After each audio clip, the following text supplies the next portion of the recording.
Hello and welcome to Oakville Matters. Thanks to Kojiko, this is community television where we can connect with each other and talk about what matters to our community. Today on Oakville Matters, we're going to talk about the Halton Community Investment Fund. This is a piece of a larger part of our community where several groups distribute money to helping agencies, I'll call it, in order to make our community stronger and look after people who may be in a vulnerable situation. And we've recently increased the strength or size of the Halton Community Investment Fund. And to talk about it today with us, we have John VERSLUIS, who's one of the important Halton region people who advise the committee on what grants to make. And we have Brenda Hajdu from Food for Life. And we have Pangman from a children's charity called ArtHouse. And Don, I don't know if you want to correct me on children's charity called ArtHouse, but how do you describe it in 10 words or less? Actually, it's moved from what we started out with children and youth to actually adding some seniors involved. So now it's just art. It's ArtHouse. and adults in between will be next. Exactly. Because everyone needs art in their life. You better, absolutely. And Brenda, Food for Life plays what role in our food distribution network? So Food for Life provides fresh food to about 80 different food banks and food programs in the community. So you're the food bank's food bank? For fresh food, yes, yes. All right. And you're trying to inject health into the food bank diet. Very much so. Mm-hmm. And John, how long have you been telling Regional Council where to spend its money? I've been involved with the Community Investment Fund for about 5 or 6 years now. Been with the region for about 13. And the Community Investment Fund itself has been in place since 2009. Right, so now you've seen it grow. Do you want to describe the growth of it? Absolutely. The growth has been significant over this term of council. Actually, we have a strategic action in Halton Region Strategic Action Plan to increase the investment fund to support community agencies.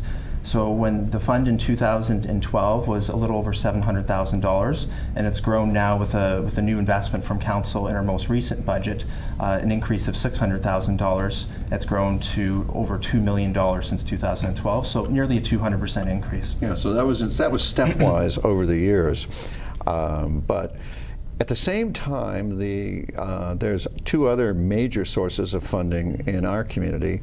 The Oakville Community Foundation, their grants are somewhere between $1 million and $2 million a year, and the Oakville United Way, which just merged with other United Ways, so I don't know what the algebra will be in the future, but they say it won't change for locally. Anyway, their grants to the community were also approaching $2 million, if I remember my numbers correctly. So we've got three sources of funding that try to look after the strength of the community, or let's say looking after the vulnerable in our community. And Don, what has been the impact on your group of these funds? You're talking about the three sources of funding. All of them have embraced ArtHouse, I'm very pleased to say. We're moving along in the second phase of a 3-year grant with the Halton region right now, and we've got a 1-year grant to support our youth last year. The United Way, we just started our second round of 3-year funding, and the Oakville Community Foundation has been with us almost since we started in 2009. And Brenda, is your group also able to get support from all of these different sectors? Yes, we're very grateful to all of those three groups, and they've been longtime supporters of Food for Life and supporting the hungry. Yeah, now John, the new executive director, or CEO maybe is the title, of the Oakville Community Foundation is like some others of us, interested in these three major sources of granting, coordinating more. Mm-hmm. And are we already on that at the Halton Community Investment Fund, or where are we at on that cooperation level? So with the leadership of the Oakville Community Foundation, excuse me, Mayor Burton, a Halton Grantors Roundtable was formed last year. So we're all sitting around the same table with a number of other funders, including Trillium, who's a major provincial funder, as well as some of the local Rotaries and local funders in Oakville. So we're having those conversations about how do we coordinate our dollars, how do we have those conversations about who's funding what so we can maximize our impact collectively. So those conversations are well underway, and we're looking at ways right now where we can leverage each other's funding. Well, obviously we're talking to I think the same set of agencies. The service club that I belong to, the Optimists, we're very tiny compared to the amount of money that the Trillium and the United Way and we at the Halton and the Oakville Foundation deploy. But it is very interesting how generous our community is towards helping the vulnerable. We have how many different recipients of the Halton Community Investment Fund? Through the Halton Region Community Investment Fund, we have currently 55 active grants in the community right now. So the Halton Investment Fund has 1-year and multi-year grants. So we always have a certain proportion of agencies that have past grants that are carrying into this year, as well as new grants we're issuing. So 55 right now. So now how do we deal with the question of turnover? Do we, if you get a grant, are you a grantee for life, or what's our philosophy? You're not a grantee for life. Current applicants do have the ability to reapply for funding, but as you can imagine, and with your own involvement on the Community Investment Fund, you know that it is a very competitive process. So there never is a guarantee that a grant will be rolled over. We do have some applicants who do reapply and do get refunded, and we also have some applicants that will apply for a different grant at the end of the term as well. Now, do you find, Dawn and Brenda, do you find that it's rational, the granting process and the writing of grant applications? Do you long for a situation where one grant application serves everybody, or what kind of efficiencies as end users are you looking for?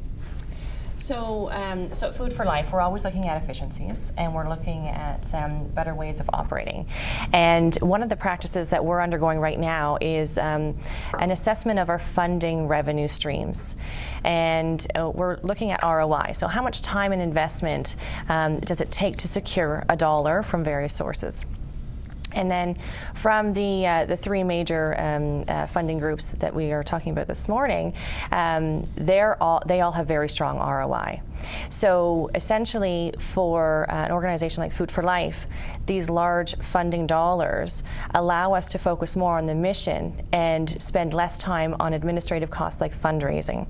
And when you're doing fundraising, when you're doing various initiatives for fundraising, it not only requires time, people time, it also costs money. So the greater the... Do we still have four different applications, though, for these four major grantors? So right now, we are applying to each of them separately. And so, if there were an opportunity to streamline that, that would be wonderful.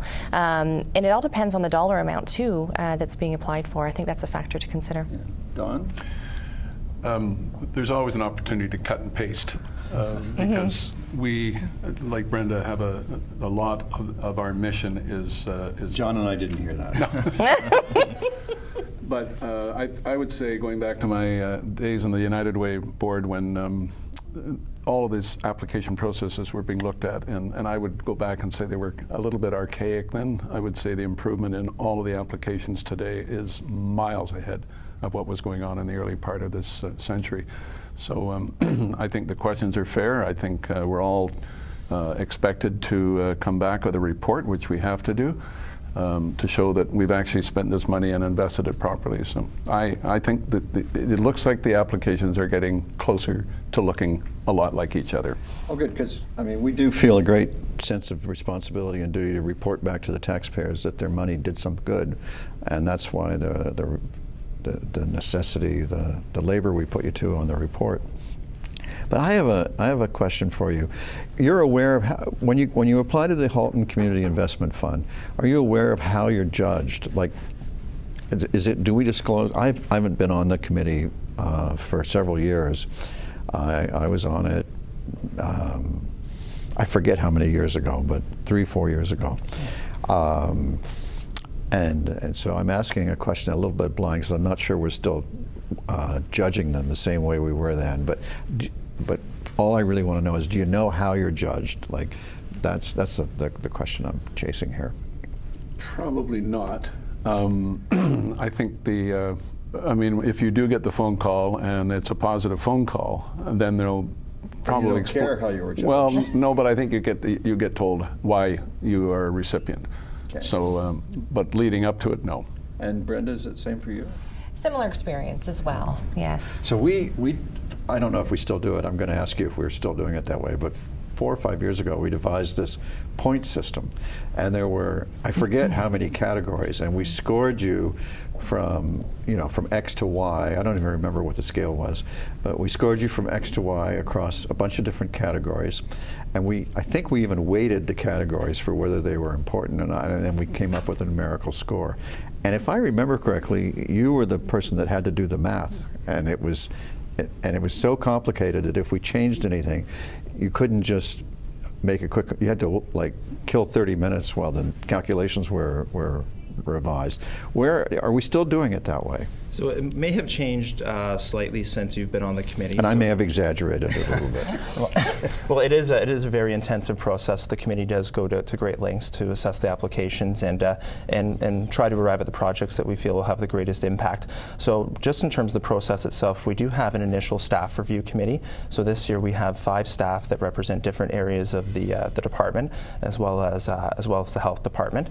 And those staff assess the applications on a number of criteria. So things like need, alignment with the funding priority, the overall impact of the proposal, and we do an initial assessment, and then we bring that information to the Halton Region Community Investment Fund Committee, which consists of 2 members of council, and I believe you'll be joining us again this year. As well as several senior staff members from Halton Region. And this year I'm excited to let your viewers know as well, we do have a representative from the Halton Regional Police with us. As you're aware, we are doing some community safety and well-being planning with our partners at Halton Region Police, and so we've added that lens to our committee this year. I'm really grateful to you for mentioning that, because the community safety and well-being plans that we're working on is, I think, the most important thing that I'm ever going to do as a community leader. And it's a really wonderful new opportunity that the province, I mean, you can look at it 2 different ways. It's a horrible new burden that the province has given all the regions, or technically they've given it to the police force. Or you can look at it as a wonderful opportunity to bring policy and rational regulation to an area that we really haven't been in before, which is this well-being piece that tracks back to how do we support the vulnerable. So thank you for bringing that up and giving me the chance to do that plug. Now, I helped create this elaborate judging system.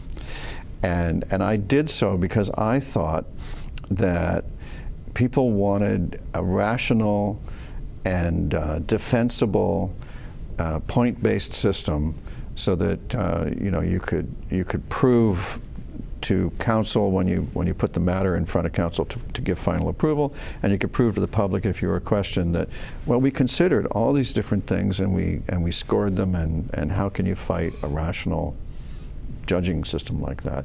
But we have been enough years into it now that we can test it against the results. Have the results borne out this elaborate system?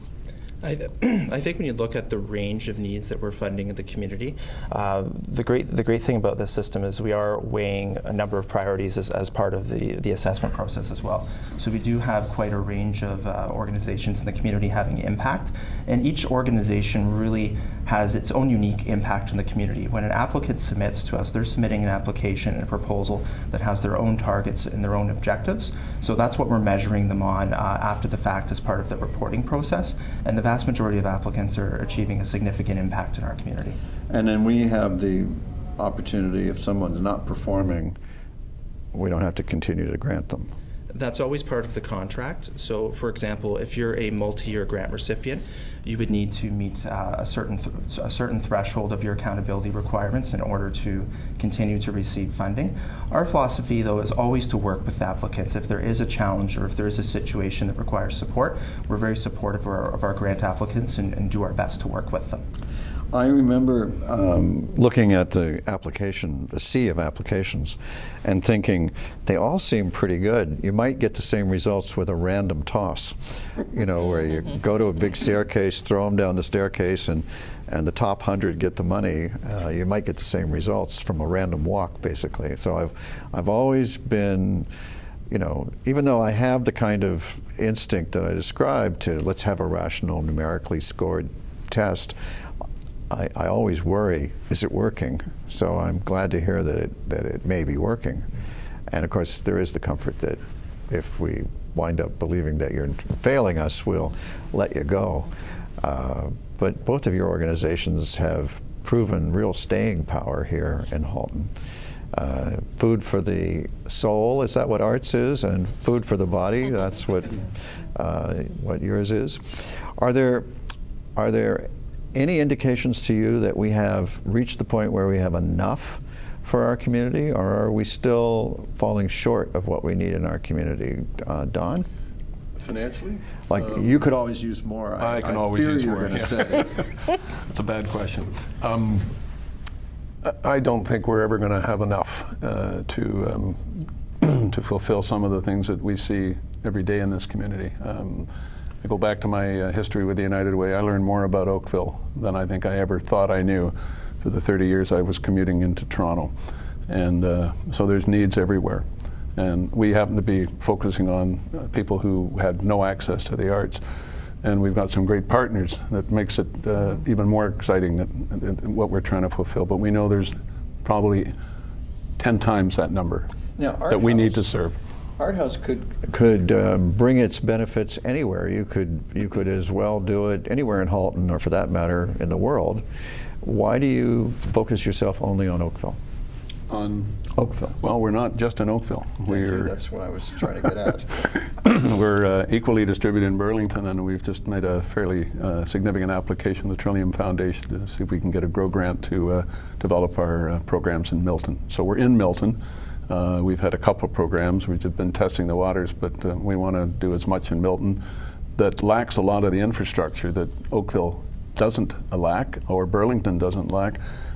They desperately need arts up there. They need other resources. So. Well, I want to come back to that, but Brenda mentioned a minute ago that something about her group's reach to 80 food banks, I think I heard you say. And have you seen your reach grow since you started? What was your reach when you started? What's your reach today in terms of lives impacted? I'm glad you asked that question. I'm trying to be helpful. 62 people in 2009, and we'll probably serve 1,500 this year. So that's a pretty good growth. It's huge. Yeah. And Brenda, you didn't start at 80, or did you? So we didn't start at 80. So Food for Life progressed to the point where it's at now. The demand is growing. So last year we were providing food to about 27,000 client visits per month across the region. This year it's increased to 38,000. And what's that? And so a client visit could be an individual who comes once a month, or it could be a family of 4 that comes 4 times. So every time there's a visit, we count that. It's the most significant growth has been in Oakville. And that's not to say that that everyone is that's accessing the programs are not employed.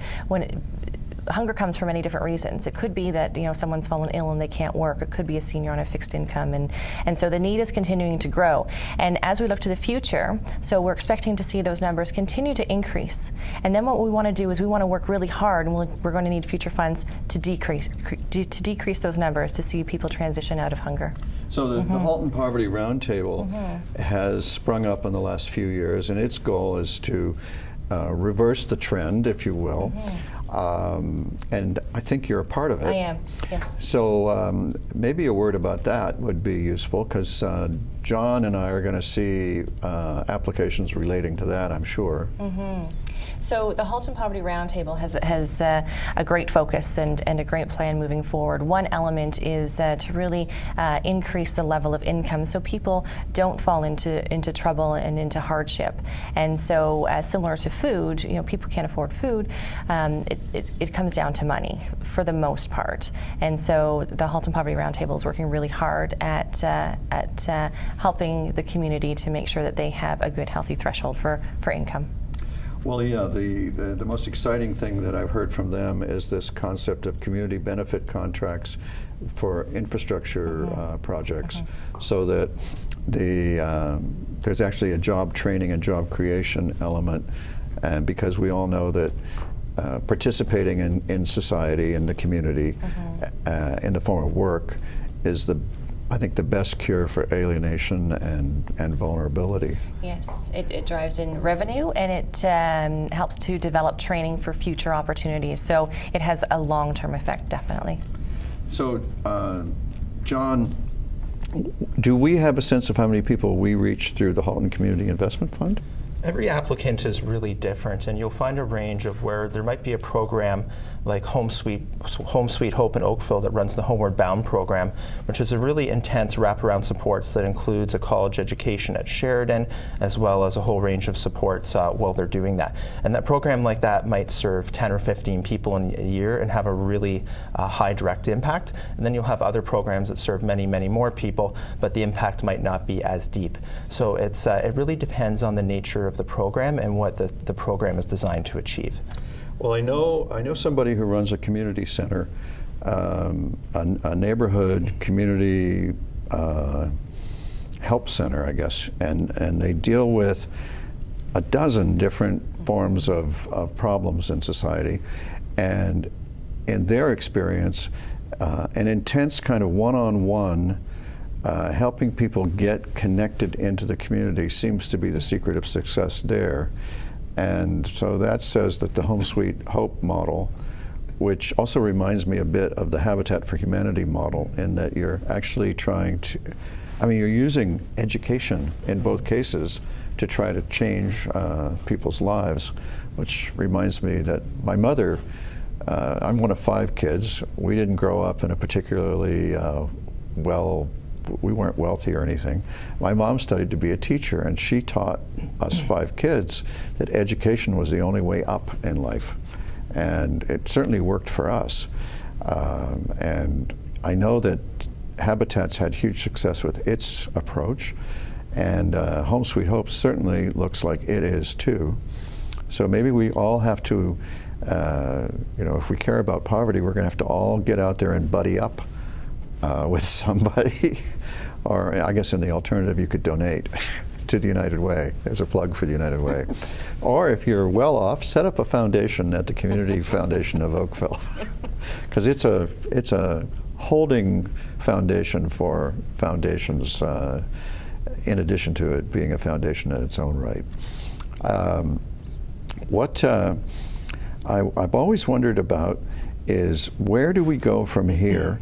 The most interesting thing about Oakville is we're one of the highest income. So in Halton, if you look at the census, the data says we're the wealthiest community, and the data also says we have the highest poverty, highest wealth, highest poverty.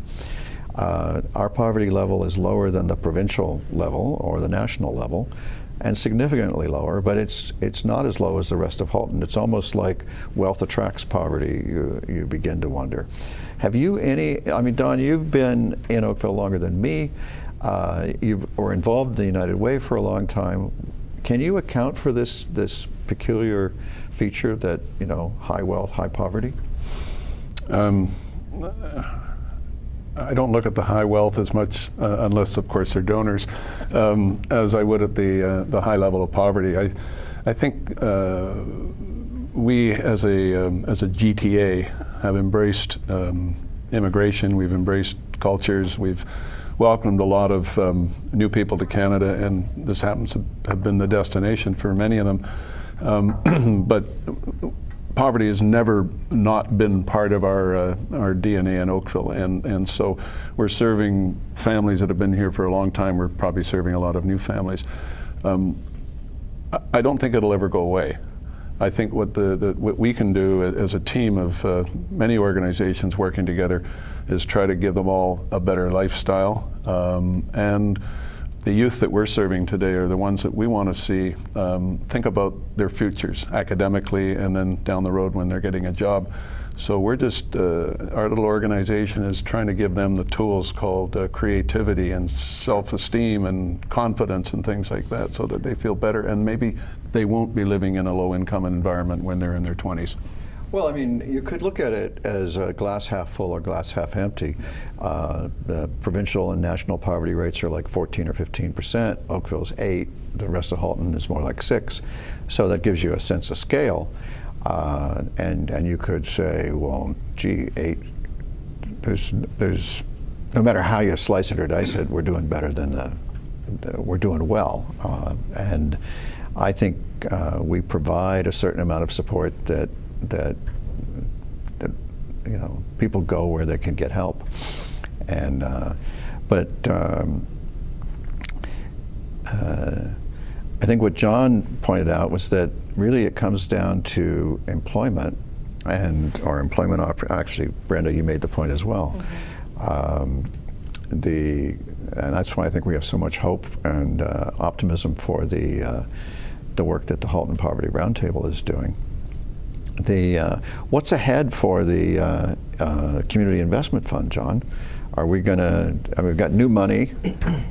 Do we have unmet needs already? Have the applications been pouring in? What should we look for? So when I go to this meeting, what am I going to see? Well, this is actually a good time you asked that question. So we do have 3 streams of funding. We have a 1-year grant that's up to $30,000.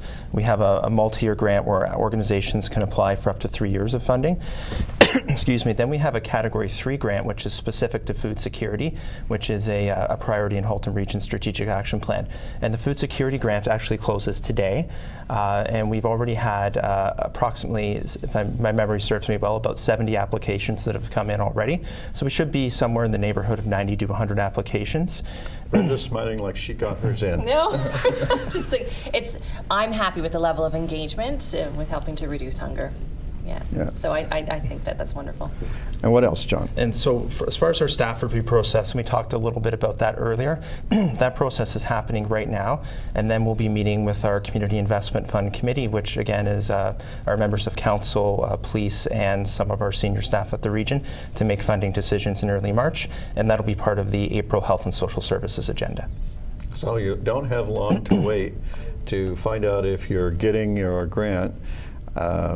And it sounds like we did a good job of publicizing what we're doing to the Halton Community Investment Fund, to judge for the fact that the applications went up. The applications have ranged anywhere from about 80 to well over 100 in the past few years, so we do make a robust effort to ensure that any organization that would be interested in the funding is aware of it. Well, if you're concerned about whether Halton is looking after the vulnerable or not, I hope that this show has given you a little bit of comfort and assurance that we're making our very best efforts at it. And I hope that the next time we do Oakville Matters that you'll be here to join with us. Thanks very much for watching.